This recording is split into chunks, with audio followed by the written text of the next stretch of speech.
The Cat Maiden. ఒకరోజు రెండు యక్షిణులు ఈ విధంగా చర్చించుకుంటున్నాయి.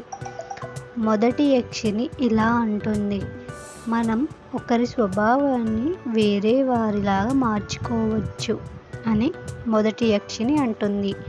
అలా కుదరదు అని రెండవ యక్షిణి అంటుంది. మొదటి యక్షిణి ఒక పిల్లిని ఒక అందమైన కన్యలాగా మారుస్తుంది. ఇప్పుడు చూద్దాం ఏమవుతుందో అని రెండవ యక్షిణితో అంటుంది.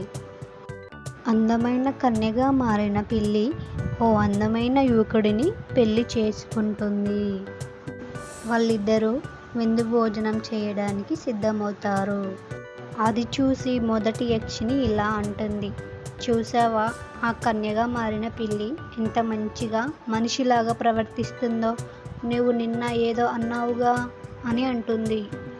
తన స్వభావం పిల్లిగా కాకుండా మనిషిలాగా మారిపోయింది అని అంటుంది రెండవ యక్షిణితో. అవునా, అయితే ఒక్క క్షణం ఆగు అని అంటుంది రెండవ యక్షిణి.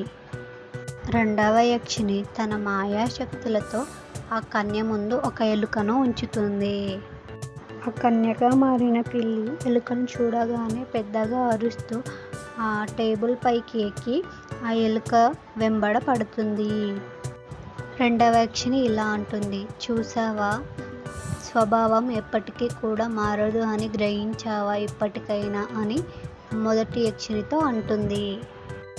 ఈరోజు కథలోని నీతి వచ్చేసి, నిజమైన స్వభావం ఎప్పటికీ మారదు, ఎన్ని రోజులైనా అలాగే ఉంటుంది, దాన్ని మార్చాలని అనుకోకూడదు.